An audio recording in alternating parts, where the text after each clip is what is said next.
Sri Gurubhyo Namaha, and welcome to the Sri Vidya Temple's online chanting classes. We're currently conducting a review and practice of Sri Rudra Namakam, and this is in preparation for an Atirudram that will be held at the temple, the Sri Vidya Temple, in July of this year, 2023.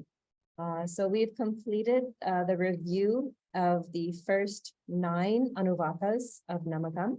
And so today we'll be starting with 10th, and hopefully we can get through the 10th and the 11th, because we won't be able to have classes for the next 2 Sundays. So we'll do our best. We start the Shruti.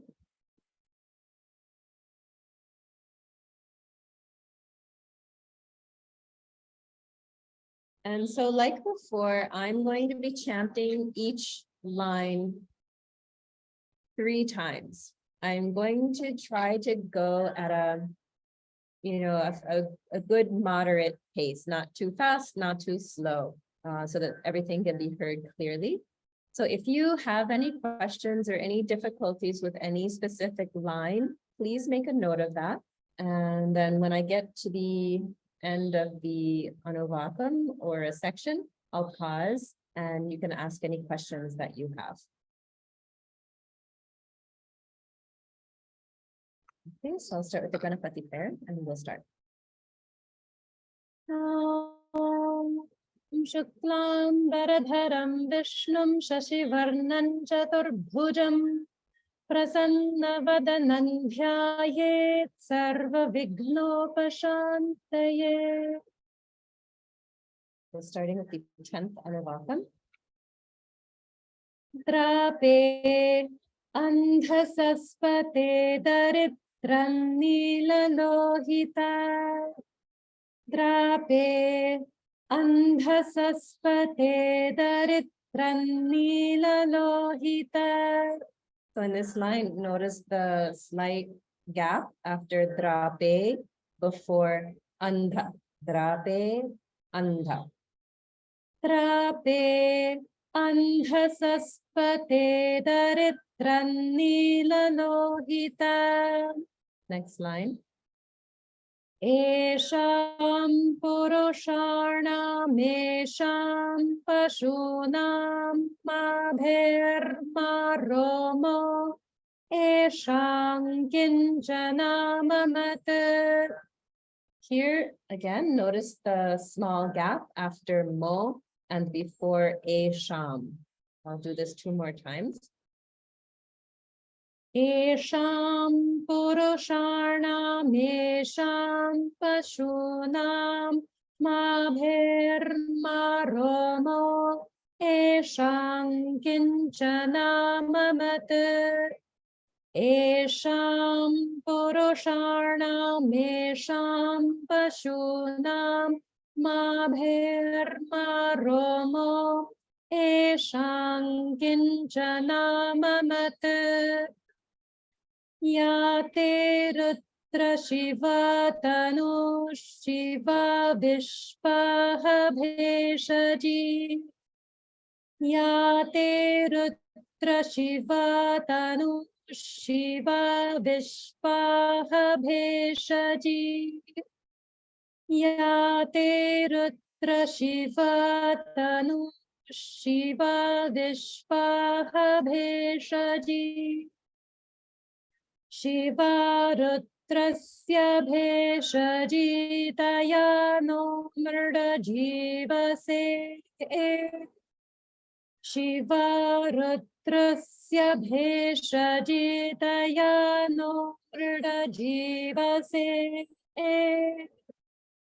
Shiva rutrasya bheshaji tayano mrda jivase. Imagam rutraya tavase kapartine ekshayatviraya prabharamahe matim.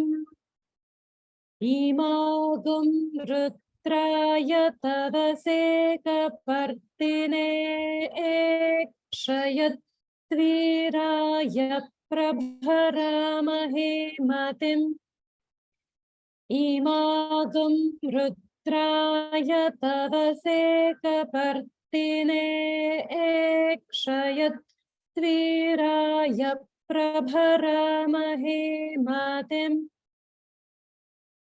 यथा नश्यमसद्विपदे चतुष्पदे विश्वं पुष्टं ग्रामे अस्मिन्ननातुरम्.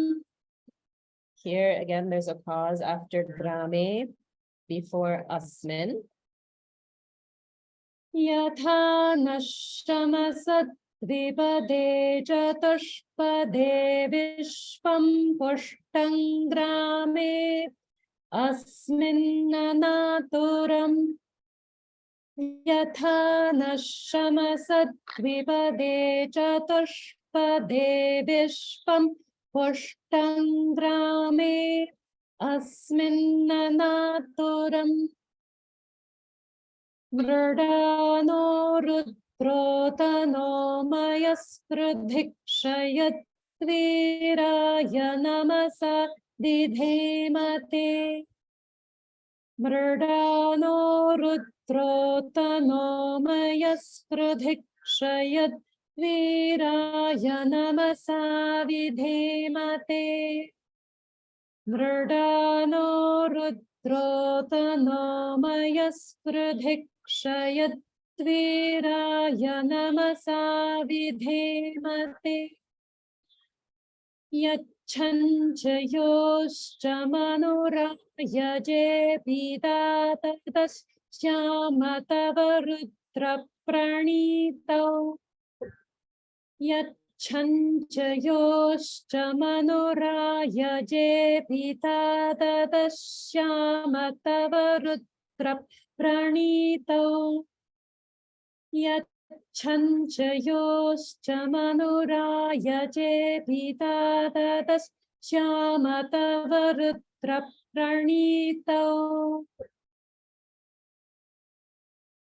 मानो महान्तमुतमानो अर्भकं मान उक्षन्तमुतमान उक्षितम्.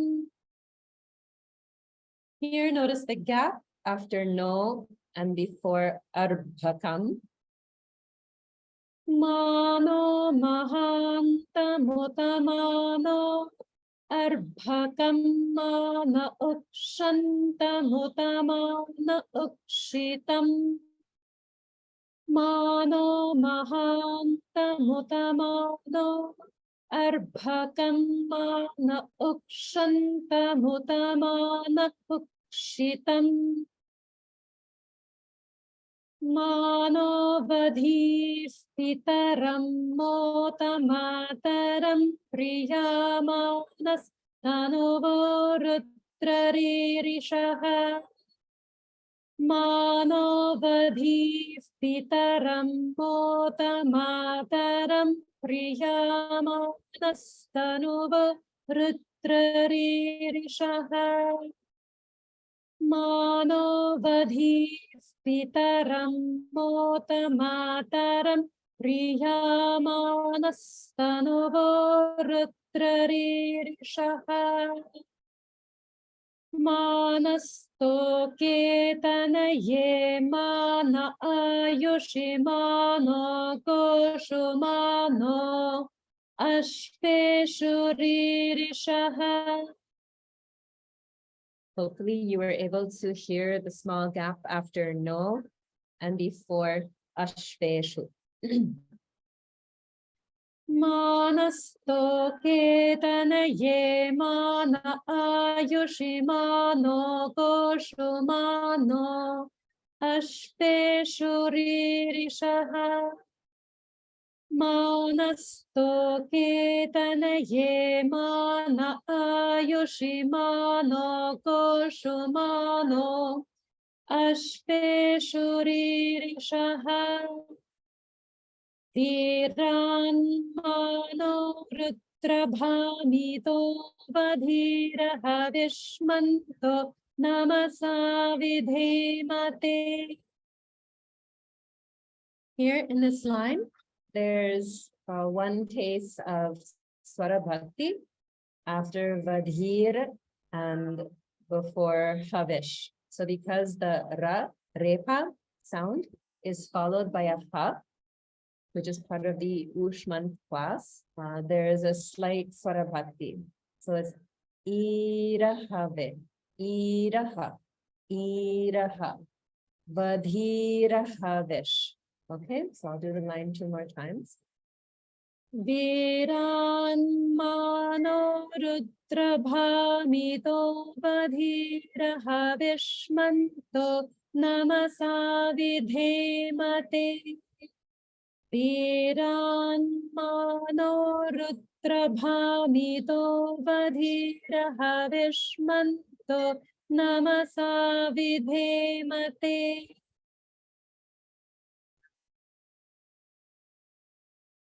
So I'll just pause there. It's roughly halfway through the 10th Anuvakam. So if anyone has any questions about any lines so far, please unmute yourself and feel free to ask. So in the last line that you said, it is Vadirha. You have to say Ra kind of a thing, right? That's what I. Yes. So we don't roll the R like R. R. It's more of a like single Ra. Vadhira Havish. Vadhira Havish. Vadhira Havish. Vadhira Havish. Vadhira Havish. Oh, it is not Ru, it is a Ra. Ra. Oh. R. R. R is fine. R or R. No problem. Vadhira. Vadhira Havish Manto. So I'll do that line 1 more time. Viran mano rudra bhamito vadhiraha vishmanto namasa vidhemate. All clear? Yes, thank you. Okay. Good. Any other questions so far? If not, then I'll continue to the end of the chant. So starting from Arate. Arate goghna utapurushaghne kshayatviraya sumnamasmete astu. So in this line, there's a few tricky things. So probably you notice the gap after te and before astu. Also in arate, there's a double T, which means there's holding, and it comes after a dirgha. So it's holding after a dirgha, and it's a double T. So it's arate, arate. Then we have a couple cases of the Mahaprana Gha combined with a na sound. So that's also more challenging. Goghna, goghna. Also, it's holding after dirgha. And then again, we have Purushaghne, Purushaghne. Okay, so those will take a little bit more practice. I'll do the line 2 more times. Arate goghna uta purushaghne kshayatvirayasum namasmete astu. Arate goghna uta purushaghne kshayatvirayasum namasmete astu. Rakshachano adhijadeva bruhyadhachana sharma yacchatvibaraha. Rakshachano adhijadeva bruhyadhachana sharma yacchatvibaraha. So in this line, again, we have a gap after no and before adhi. We also have some holding after dirgha, where the holding is on the ha. Bruhya, bruhya. So that's a tricky one. And then again in Dvibaraha, ha, there's Svarabhakti. Dvibaraha, Vibaraha. Vibaraha. So I'll do that line 2 more times. Rakshachano adhijadeva bruhyadhachana sharma yachat vibaraha aha. Rakshachano adhijadeva bruhyadhachana sharma yachat vibaraha aha. Stohishrutangar tasadayuvanam mruganna bhimamupahat nomukram. Stohishrutangar tasadayuvanam mruganna bhimamupahat nomukram. Stohishrutangar tasadayuvanam mruganna bhimamupahat nomukram. Mrudajaritre rudrastavano anyante asmanniva pantu sena aha. Here in this line, the tricky thing is that that gap comes 2 times in a row. So we have savano gap, anyante gap, asman. So I'll do the line 2 more times. Mrudajaritre rudrastavano anyante asmanniva pantu sena aha. Mrudajaritre rudrastavano anyante asmanniva pantu sena aha. Parino rudrasya hetirvrunaktu paritveshasya durmatiragha yoho. Parino rudrasya hetirvrunaktu paritveshasya durmatiragha yoho. Parino rudrasya hetirvrunaktu paritveshasya durmatiragha yoho. Avasthira maghavadhyastanushpamidhvastokayatanayaya mraya. Avasthira maghavadhyastanushpamidhvastokayatanayaya mraya. Avasthira maghavadhyastanushpamidhvastokayatanayaya mraya. Midhushtama shivatama shivo nasumana bhava. Midhushtama shivatama shivo nasumana bhava. Midhushtama shivatama shivo nasumana bhava. Parame vriksha ayudhan nidhaya kritim vasana achara pinakam vibhradagahi. Parame vriksha ayudhan nidhaya kritim vasana achara pinakam vibhradagahi. Parame vriksha ayudhan nidhaya krityam vasana achara pinakam vibhradagahi. Vikirida vilohita namaste astu bhagavaha. Notice the gap after namaste. Vikirida vilohita namaste astu bhagavaha. Vikirida vilohita namaste astu bhagavaha. Yaste sahasragam hetayonyamasmantiva pantutaha. Yaste sahasragam hetayonyamasmantiva pantutaha.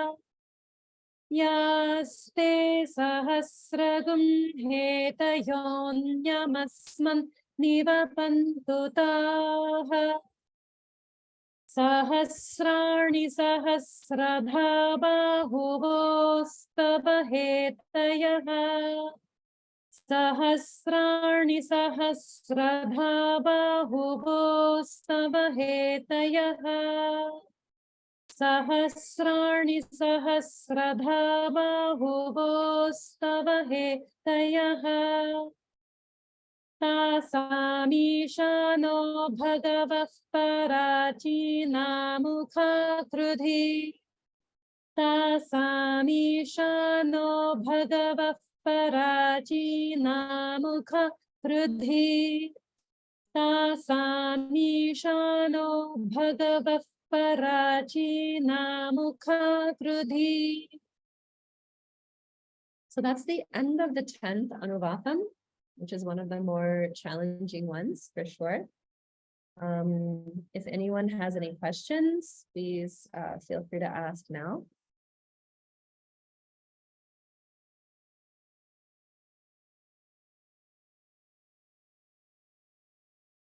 Okay, so it seems like everyone is clear, so it just comes down to practice. But let's go ahead and actually, I'll go back to the beginning and I'll chant it one time through. Starting from Drape Andhasaspade. Trape Andhasaspate Daritrannila Esham Purushanam Esham Pashunam Mabher Maromo Esham Kinchanamamat Yate Rutra Shiva Tanu Shiva Vishvaha Bheshaji Shiva Rutrasya Bheshaji Tayano Mrida Jivase Himagam Rudraya Tavase Kapartine Shayatviraya Prabharamahe Matim Yatha Nashama Sadvipade Chatushpade Vishpam Pushtangrame Asmin Nanaturam Mridano Rudrotano Mayasprodhikshayat Viraya namasa vidhemate Yachanchayoscha manuraya jepita tadaschamatava rutra pranitau Mano mahantamutamano arbhakam mana ukshantamutamana ukshitam Mano badhif pitaram mota mataram priyamanastanuvorutrarishaha Manasto ketanaye mana ayushimano koshumano ashteshuririshaha Dhiran mano rudrabhamito badhiraha vishmanto namasa vidhemate Aratte gogdhna utapurushadhne kshayad viraya sumnamasmete astu rakshachano adhijadeva bruhyadhachanash Sharma yachadvivaraha Stuhishrutangarta sadayuvanam mruganta bhimamupahat no mukram Mridajaritre rutrastavano anyante asmanniva pantu sena aha Parino rutrasya hetirvrunaktu paritveshasya turmatiraghayoho Avasthira maghavadhyastanushpamid Vastokayatanayaya mridaya Midhushtama shivatama shivona sumana bhava Parame vriksha ayudhan nidhaya krit Satyam vasana achara pinakam Tibhyadagahi Dikirida vilohita namaste Astu bhagavaha Yaste sahasragundheta yonyamasman nivapantutaha Sahasrani sahasradha bahuvos tava hetayaha Tasamishano bhagava parachina mukha krudhi. Okay. So I'm going to go back to the beginning and do one more time. Okay, actually, I'm seeing a comment. Let me just take a look. Can you please, once again, 8th line? Okay. All right. So 1, 2, 3, 4, 5, 6, 7, 8. Okay, so that's the one that starts yat chan chayoscha. So in this line, notice that yat cham, there's holding on the ich, and then the cha is mahaprana. So it's yat cham, yat cham. Then again, notice the holding after dirgha in yoscha, yoscha. Okay, so I'll do this line. Yachancha yoscha manuraya jepita dadas shyamatava rutra pranitau. Yachancha yoscha manuraya jepita dadas shyamatava rutra pranitau. Now I'll do it a little bit. Yeah, Ekta, what doubt I have is, ma in the end of that line, tava rudrau pranitau I used to chant. You are chanting ma tava rudrau pranitau. So in this line at the end, tava, rudra,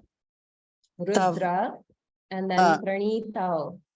And because it's the pra, there's holding on it. So it becomes Rudra Pranitau. Pranitau. No, I have doubt the tadasya. Ma, where are you including ma? Tadasya ma or tadasya ma tavarudra?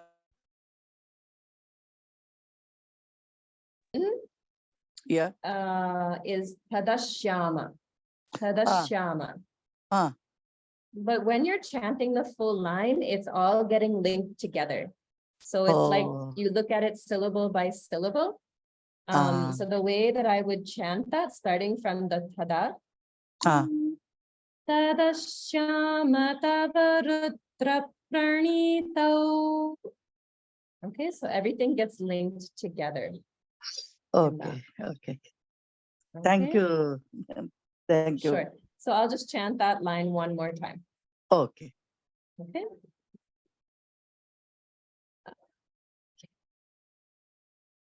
Yachancha yoscha manuraya jepita tadashyama tavarudra pranitau. Okay. All right. Any other questions? Okay, looks like all are good.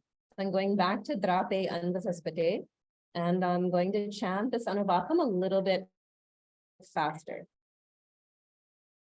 Drape Anvasaspate Daritran Nila Lohita Esham Purushanam Esham Pashunam Madher Maromo Esham Kinchanamamat Yate Rutra Shiva Tanu Shiva Vishpaha Bheshaji Shiva Rutrasya Bheshaji Tayano Mrida Jivase Imagam Rutraya Tavase Kapartine Shayatviraya Prabharamahe Matim Yatha Nashamasad Vipade Chatushpade Vishvam Ushtangrame अस्मिन्ननातुरं मृडानो रुद्रोतनो मयस्पृधिक्षयत्वीराय नमसा विधेमते यच्छञ्चश्च मनुराय चेच्छाम तव रुद्र प्रणीतो मानो महान्तमुतमानो अर्भकं मान उक्षन्तमुतमान उक्षितम् मानो बधीस्थितरं मोतमातरं प्रियामानस्तनुवो रुद्ररीरिषः मानस्तोकेतनये मान आयुषि मानो गोषु मानो अश्वेषु रीरिषः वीरान् मानो रुद्रभामितो बधीरः विष्मन्तो नमसा विधेमते आरात्ते गोघ्न उत पूरुषघ्नेक्षयद्वीराय सुम्नमस्मेते अस्तो रक्षा च नो अधिजदेव ब्रूह्यधा च नः शर्म यच्छद्विबर्हा स्तुहि श्रुताङ्गर्तसयुवानं मृगन्न भीममुपहत्नुमुक्रम् मृडाचरित्रे रुद्रस्तवानो अन्यन्ते अस्मन्निव पन्तु सेनाः परिणो रुद्रस्य हेतिर्वृनक्तु परित्वेषस्य दुर्मतिरघायोः अवस्थिरा मघवद्भ्यस्तनुष्पमीध्वस्तोकायतनयाय मृणया मीढुष्टमशिवतमशिवो नः सुमना भव परमे वृक्ष आयुधं निधाय कृत्यं वसान आचर पिनाकं तिभ्रदागहि विकिरिद विलोहित नमस्ते अस्तु भगवः यास्ते सहस्रगुं हेतयोऽन्यमस्मन् निवपन्तु ताः सहस्राणि सहस्रधा बाहुवोस्तव हेतयः तासामीशानो भगवः पराचीनामुखाकृधि. Okay, so that's 10th Anuvakam. So now we'll go on to the 11th, and I'll chant each line 3 times. Sahasrani sahasrasho ye rudra adhibhumyam. Here notice the holding after rudra before adhi. Sahasrani sahasrasho ye rudra adhibhumyam. Sahasrani sahasrasho ye rudra adhibhumyam. Teshagum sahasrayo jane vadhanvani tanmasi. Teshagum sahasrayo jane vadhanvani tanmasi. Teshagum sahasrayo jane vadhanvani tanmasi. Asmin mahatyarnave intarikshe bhava adhi. So this line is a little bit tricky because of the pattern of the swaras, which go up, down, and then double up. So that's in Mahatyarnaventa. So that's a tricky one. Mahatyarnaventa, Mahatyarnaventa. And notice the holding after bhava before adhi. So I'll do this line again a couple more times. Asmin mahatyarnave intarikshe bhava adhi. Asmin mahatyarnave intarikshe bhava adhi. Okay. Nilagriva Shitikantha Asharva Adha Kshamaacharaha. So this line again is also pretty tricky. There's holding on Visarga 2 times in a row. Grivash and then Kantaash. Again, there's a gap between Sharva and Adhaha. And again, there's a gap between Adhaha and Kshama. And if you remember, that rule is there with the Visarga followed by Ksha, conjunct. We pronounce the Visarga fully instead of like a half Visarga. So this line becomes Nilagriva Shitikantha Asharva Adhaha Kshamaacharaha. Nilagriva Shitikantha Asharva Adhaha Kshamaacharaha. I'll do it one more time, a little faster. Nilagriva Shitikantha Asharva Adhaha Kshamaacharaha. Okay, next line. Nilagriva Shitikantha Divagam Rudra Upashritaha. Again, in this line, there's a gap after the Rudra. Nilagriva Shitikantha Divagam Rudra Upashritaha. Nilagriva Shitikantha Divagam Rudra Upashritaha. Ye vriksheshu saspinjara nilagriva vilohitaha.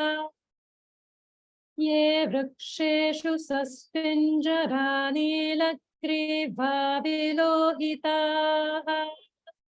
Ye vriksheshu saspinjara nilagriva vilohitaha. Ye bhutanam adhipateyo vishikhasah kapartinaha. Ye bhutanam adhipateyo vishikhasah kapartinaha. Ye bhutanam adhipateyo vishikhasah kapartinaha. Ye Anneshu vividhyanti patreshu pibato janane. I think there's a small typo in the documents that I provided. Vividhyanti. I believe that ti should be the lower swara. Vividhyanti pat. Vividhyanti pat. So you can just make a note that the ti should be the lower swara. And in this line, you should have noticed the gap after ye and before anneshu. So I'll do this line 2 more times. Ye anneshu vividhyanti patreshu pibato janane. Ye anneshu vividhyanti patreshu pibato janane. Ye patham pathirakshaya aila brudaya vyudhaha. Ye patham pathirakshaya aila brudaya vyudhaha. Ye patham pathirakshaya aila brudaya vyudhaha. Ye tirthani pracharanti srukavanto nishanginaha. Ye tirthani pracharanti srukavanto nishanginaha. Ye tirthani pracharanti srukavanto nishanginaha. Ya etavantascha bhuyagam sascha disho rudravitasthire. Ya etavantascha bhuyagam sascha disho rudraditasthere. Ya etavantascha bhuyagam sascha disho rudraditasthere. Teshagam sahasrayo jane vadhanvanitan masi. I'll just do that one time since we already did that earlier.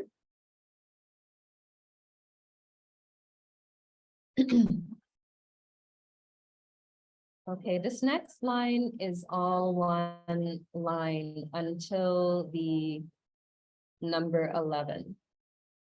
And in the temple, we usually chant this as 3 separate lines, sort of broken apart in a certain way. And that's similar to how Rudram is chanted for Homam. But typically it's chanted as one single line when we're doing Rudram as regular Parayanam or for Abhishekam. And since that's how we'll be chanting it mostly during the Atirudram, that's how I'll do it right now. So it's very long. Namo Rudrebhyo ye prithivyan ye antarikshe ye divi ye shamanam vato varshamisha vastebhyo dasha pratir dasha dakshina dasha pratitir dashodhitir dasordhvastebhyo namas Teno mrdayantu te yandvishmo yaschanod dveshtitam vojam bhedadhami. So it's very long, it's very challenging to chant at first. And there's a lot of places where there's holding after dirgha with a mahaprana thrown in for fun. So it does take a long time to get comfortable with this line. And most people will need to breathe once or twice in the middle of the line. So you'll want to look for the places where it's like a holding after dirgha, because there's an extra time to take your breath. So I'll do the line 2 more times. Namo Rudrebhyo ye prithivyan ye antarikshe ye divi ye shamanam vato varshamisha vastebhyo dasha prachir dasha dakshina dasha pratichir dashodhichir dashordhvastebhyo namasteno mrdayantu te yandvishmo yaschanod Tveshtitam vojam bhedadhami. Namo Rudrebhyo ye prithivyan ye antarikshe ye divi ye shamanam vato varshamisha vastebhyo dasha prachir dasha dakshina dasha pratichir dashodhichir dasordhvastebhyo namasteno mrdayantu te yandvishmo yaschanod Tveshtitam vojam bhedadhami. So in the words yen terikshe, those swaras are a little bit tricky, so I'll just do those a couple of times. Yen terikshe, yen terikshe.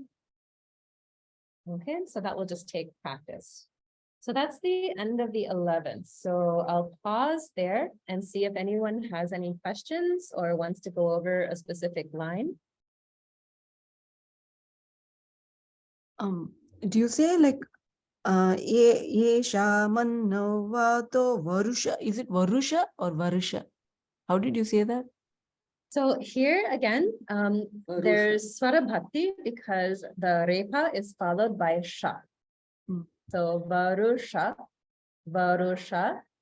And because Va and Ru are with the lower Swara, it goes down slightly. So that's how Chalakere brothers chanted, but it's very fast, so it's easy to miss. So if you can get that out, that's good. Otherwise, no problem. And then the sha is the middle swara. Sorry, so I'll just do that. Varashamisha, Varashamisha, Varashamisha. So that's just slowing it down so you can hear the individual swaras. Varashamisha. Is that clear? Yes, please. Thank you so much. Yeah. Okay. And Any Ekta, other? yeah, do we have a gap between, the line above? Etavanascha bhuyagam svacha disho Rudra vitastire. Is there a gap between disho and Rudra? No. No, but that's a good question because if somebody is looking, okay, you may think that the ru could be a vowel, like the ru vowel, but it's not in this Okay. case. It's Okay. the ra consonant plus the u vowel. So in Okay. that case, no need for a pause. Okay, thank you. Sure. Amma, Yes, Amma? will you chant the 11th, the Namo Rudrebhyo, each line very slowly, please? Because the last one is continuing 5 lines, right? Will you chant, please? Yeah. Yeah. So this is when it's going to take some time for it to become smooth, especially at a faster pace. So it's very understandable and very good to practice it slowly for Okay. a while. Okay. So I will chant. So I'll go through like each break. I'll do 2 times, a Thank little you. bit slowly. Okay. Namo Rudrebhyo ye prathyamyai ye antarikshe ye Devi. Namo Rudrebhyo ye prathyamyai ye antarikshe ye Devi. Next section. Ye shamanno vato varashamisha vastebhyo. Ye shamanno vato varashamisha vastebhyo. Dasha pratirtasa dakshina dasha pratichir dashodhichir. Dasha pratir dasha dakshina dasha pratichir dashodhichir. Dashordhvastebhyo namaste no mridayantu. Dashordhvastebhyo namaste no mridayantu. Te yandvishmo yascha no tveshtitam vojam bhedadhami. Te yandvishmo yascha no tveshtitam vojam bhedadhami. Now I'll do the full thing. Namo Rudrebhyo ye pruthivyam ye antarikshe ye Devi ye shamanno vato varashamisha vastebhyo dasha prachir dasha dakshina dasha pratichir dashodhichir.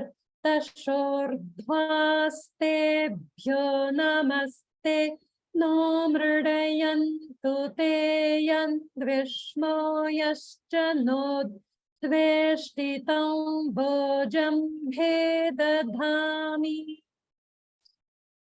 Okay, so hopefully that was clear. Any other questions? Okay.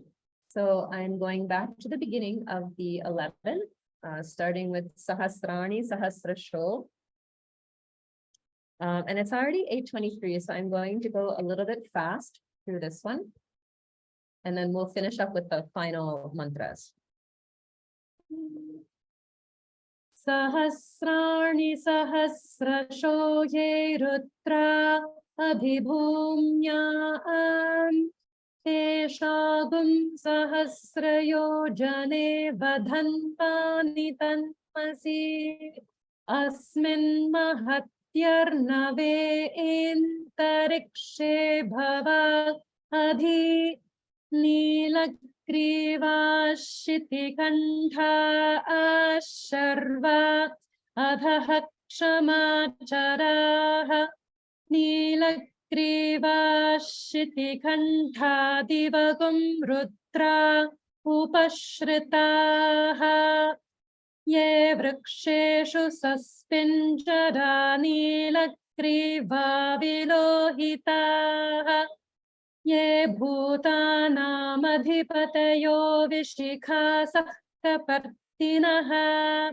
ये अन्नेषु विविध्यन्ति पात्रेषु पिबतो जनान् ये पथां पथि रक्षय ऐलभृदायव्युधः ये तीर्थानि प्रचरन्ति सृकावन्तो निषङ्गिणः य एतावन्तश्च भूयागुंसश्च दिशो रुद्रावितस्थिरे तेषागुं सहस्रयोजने वधन्वानि तन्मसि नमो रुद्रेभ्यो ये पृथिव्यां ये इन्तरिक्षे ये दिवि येषामन्नं वातो वर्षमिषभस्तेभ्यो दश प्राचीर्दश दक्षिणादश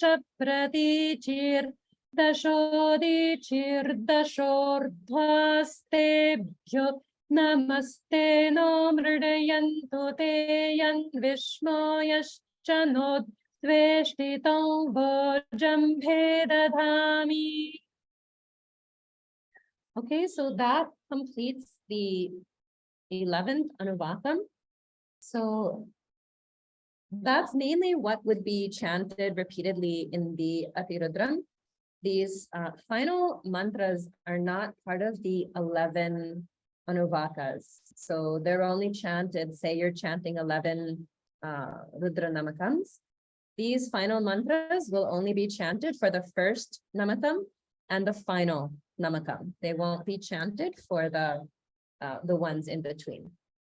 But they're still part of traditional Rudram. So we'll go over them and I'll chant each line 3 times. Triambakam yajamahe sugandhim pushtivardhanam. Triambakam yajamahe sugandhim pushtivardhanam. Triambakam yajamahe sugandhim pushtivardhanam. Urvarukamiv bandhanam mrutyurmukshiyamamrutat. Urvarukamiv bandhanam mrutyurmukshiyamamrutat.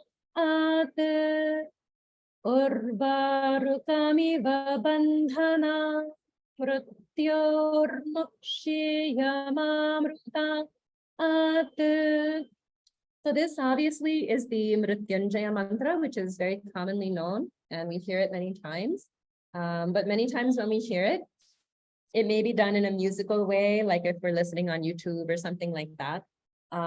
So we want to make sure that we don't get into the habit of chanting it in a more common singing style. We want to definitely pay attention to the rules of chanting. And so notice that there's a lot of holding after Dirgha, like bandhanan mru, nan mru. So there's holding on the in, and then in tyormuk, there's holding on the ir. Okay, so we just want to pay attention to that. Now I'll go on. Yo Rudro Agnau Yo Apsu Yo Oshadhishu Yo Rudro Vishpa Bhuvana Viveshatas Mai Rudraya Namo Astu. So this is a longer line. It's definitely challenging. And if you were listening carefully, you would have heard that there's 3 gaps. So there's 3 places where we have a small gap. After the Yo Rudro and before Agnau. And then again after the Yo and before Apsu. And then at the end after the Namo and before Astu. So I'll chant it a couple more times. Yo Rudro Agnau Yo Apsu Yo Oshadhishu Yo Rudro Vishpa Bhuvana Vivesha Tasmai Rudraya Namo Astu. Yo Rudro Agnau Yo Apsu Yo Oshadhishu Yo Rudro Vishpa Bhuvana Vivesha Tasmai Rudraya Namo Astu.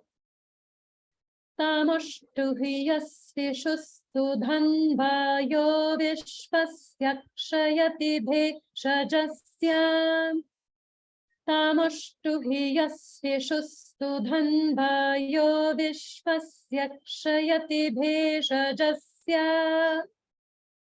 Tamoshtu Yasvishustu Dhanva Yo Vishvasya Kshayati Bhekshajasya. Yakshva amahe sau manasaya rudran namo bhirdeva masuran duvasya. Yakshva amahe sau manasaya rudran namo bhirdeva masuran duvasya. Yakshva amahe sau manasaya rudran namo bhirdeva masuran duvasya. Ayam me hasto bhagavan ayam me bhagavataraha. Ayam me hasto bhagavan ayam me bhagavataraha. Ayam me hasto Bhagavan ayam me bhagavataraha. Ayam me vishvabhe esha joyam shivabhimarshanaha. So here, some of these lines are actually from Rig Veda and they don't occur in Yajurveda. So the 11 Anuvakams are all from Krishna Yajurveda. And so they all follow the rules of Krishna Yajurveda. But the mantras that occur after, and they all those 11 Anuvakams occur in the same part of Krishna Yajurveda. And if you were to look at that, it would just go straight through. But starting with Mrityunjaya mantra and those final mantras, those are taken from different parts of the Vedas. And they've been combined together as what we should chant as part of our Rudram practice. But they come from some slightly different parts in the Vedas. And so there's a couple in here that are actually from Rig Veda. So that's why you see this Yakshva mahe sau mana namo. So frequently when you see that kind of thing where Dirgha Swarita is coming frequently in one line, that's kind of a little clue that it might be from Rig Veda. So I believe that one is. And then again, this line, Ayam me vishvabheshajo yam shivabhimarshanaha. I've written it as Jo Yagum. And that's because that's how it is in Mantra Pushpam. But if you listen to Chalakere brothers, they don't pronounce that as Jo Yagum. It's Jo Yam Shivabhi. And the reason for that is because this is from Rig Veda, and they're pronouncing it more in the Rig Veda style, where in Rig Veda, we don't have that gum version of Anuswara. So right now I am chanting it the way that Chalakedi brothers do.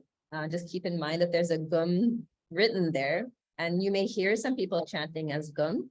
But when I chant personally, I don't. I chant it more like the Rigveda style. Okay, so sorry for the long explanation. But I'll do that Ayam me Vishvabheshajo line 2 more times. Ayam me Vishvabheshajoyam Shivabhimarshanaha. Ayam me Vishvabheshajoyam Shivabhimarshanaha. And again here, notice the Swara Bhakti in Marushanaha. So next line. Yete sahasramayutam pasha mrityo martyaya hantave.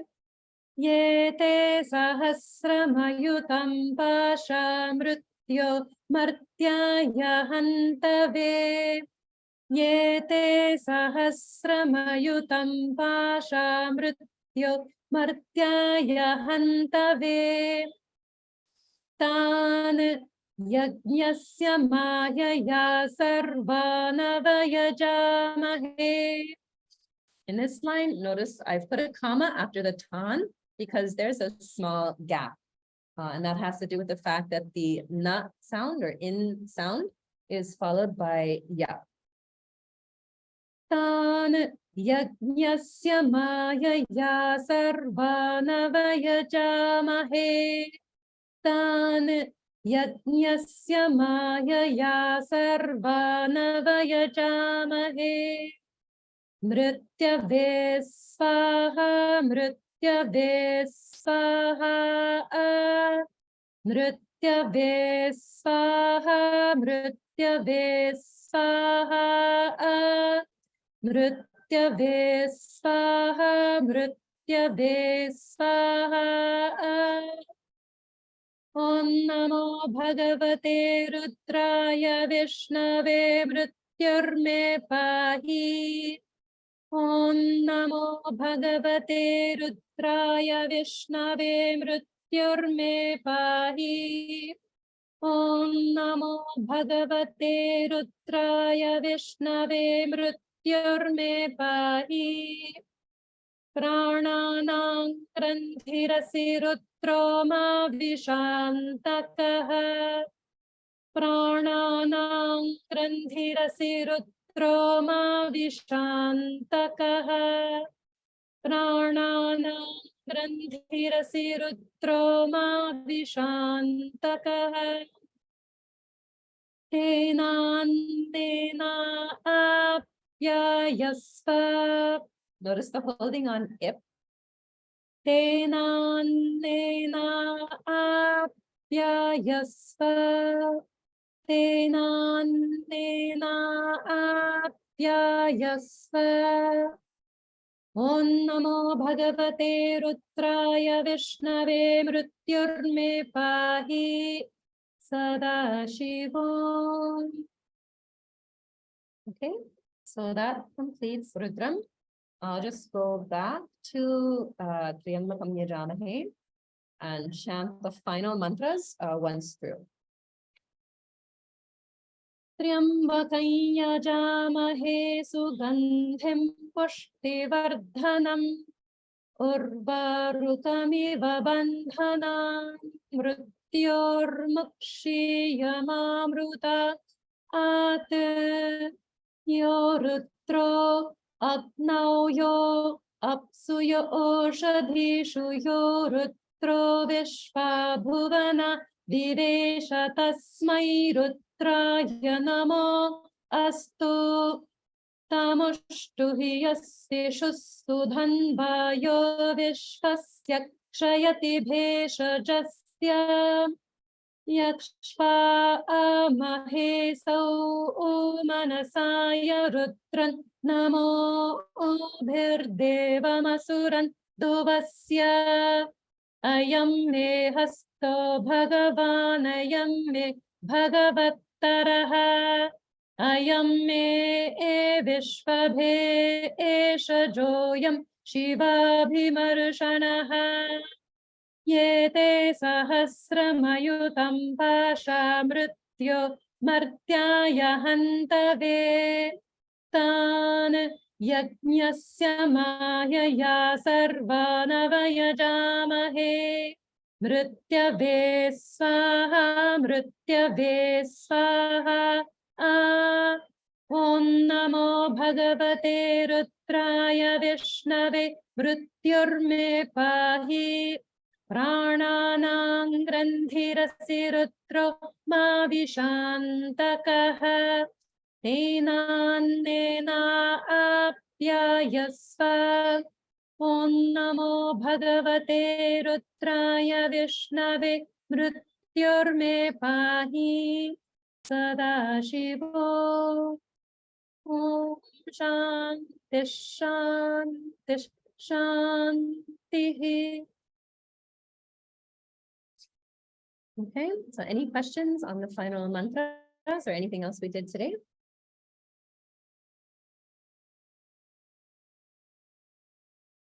Okay, it seems like everyone is good and just needs to continue practicing. So this concludes the review of Namakam. If anyone has any ideas for any other ways to review or anything else that would be helpful, feel free to let me know. You can send a message or post something in the Learning Telegram group. Otherwise, we'll consider this as review is completed. So No yes, chamakam. Amma. Chamakam. Sorry, what was that? Chamakam. Oh, Chamakam. Yeah. Yes, yes. So we'll do a review of Chamakam. What I was thinking, though, is I'd like to go over Homam. So when we do the Homam during a Maharudram or an Atirudram, there's two ways that it's most commonly done. There's one way with 169 swahas, and there's another way with, I think it's 48 swahas. So the one with 48 swahas is fairly simple. There's some changes, but not many. But the one with 169, there's quite a few changes to the end of the line because the swaha is being added. So sometimes the swaras may change, the anuswara may change pronunciation. So I'd like to go over that in terms of how to pronounce Namakam when you're chanting it as part of a homam with 169 swaha karas. So I was thinking that after our gap of 2 Sundays, maybe we could go through that and just highlight what are the different pronunciations when we're doing that as homam. So that should go pretty quickly. And then we'll definitely do the review of Chamakam. I did a class maybe 2 or 3 years ago, like right when the shutdowns were happening. So there are classes on YouTube, but definitely a review is a good idea. So that's kind of what I'm planning. But if anyone else has any ideas or requests, please feel free to send me a message, and we can see what we can do. But otherwise, we'll end the class here. We'll have a gap of 2 Sundays, and then we'll start up again after that. So Sri Gurubhyo Namaha, thanks very much for joining. Thank you. We'll Thank see you you. next time. Thank you, Amma. Amma, Shanti.